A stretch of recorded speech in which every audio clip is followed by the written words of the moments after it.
Hi, my name is Reza. I'm here to talk about metal rhythm guitar playing today. And I think the most important thing we need to sort of understand or talk about is the emphasis of playing tight. Tight guitar playing is paramount. It's absolutely crucial to this style. And playing on the beat is also extremely important. Sometimes you play off the beat, but it's very intentional. But with the majority of metal rhythm playing, it's very precise, very on the beat. If you look at people's styles like James Hetfield from Metallica, he's constantly down picking and playing on the beat. There are sort of other guitarists like Dino Cesaris from Fear Factory who is very, very precise with his picking and almost machine-like. I think that's a very important element that needs to be talked about when we're talking about metal rhythm playing. Okay, so I'll just turn on my amp and I'll give you an example of what I mean by playing on the beat. So if I was to play on the beat in a normal sort of musical scenario, it would be like this.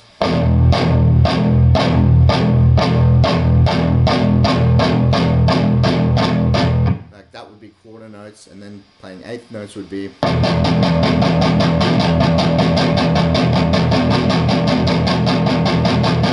Then to do sixteenths would be.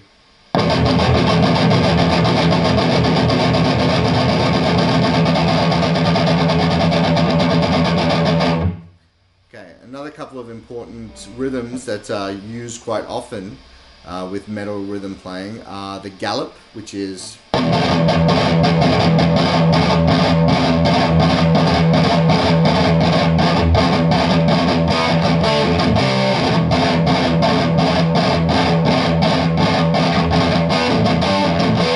also you can use thirds, minor and major thirds in metal rhythms to sort of give it a slightly different flavor. So if I was to do thirds, it would sound something like this.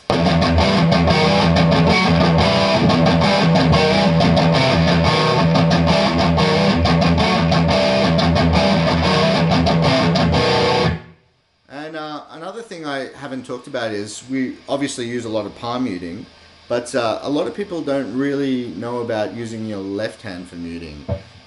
It's another really good way to sort of gate the note and keep things tight, like this.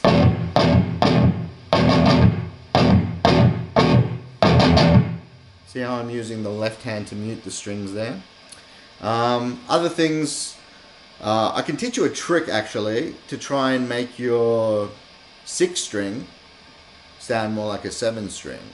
So you can actually play a chord inversion of a 7 string guitar by actually switching your chord around, and people like Slayer have been doing this for years, but some of the new guys on the scene are actually doing this as well, so let me show you how it sounds.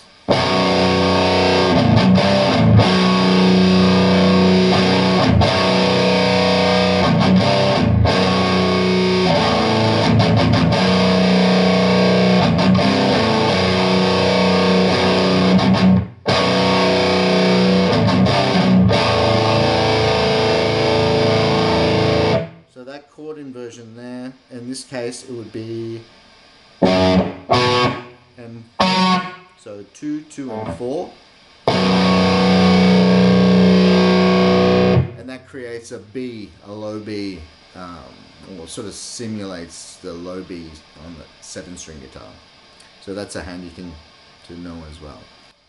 A couple of other things I'd like to talk about is what I'm using. Obviously my amp that I'm using right now is not the most ideal amp for metal. It's actually more of like a classic rock amplifier.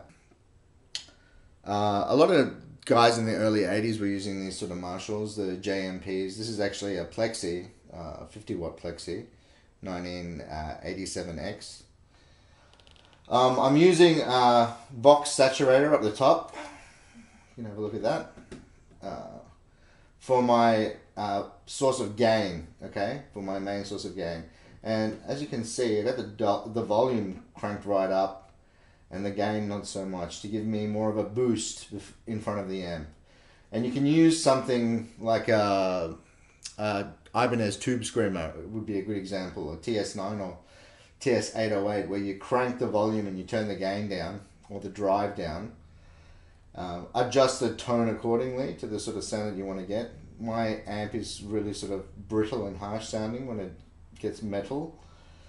But the most important thing is actually this thing here. It's my old trusty Boss NS2 noise suppressor. This is what actually keeps the amp silent, or keeps the gaps where you're not playing silent, so you don't get any of that feedback or squeal in your playing. So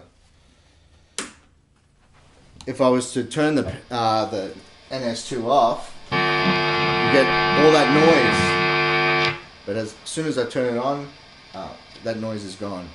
And especially if you're playing at high volumes, you get little bits of feedback.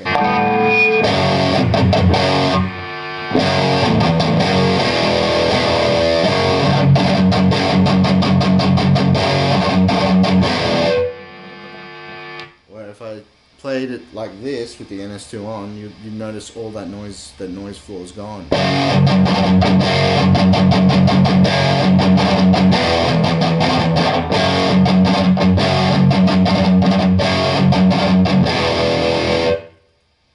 Okay, so that's the use of the boost and NS2.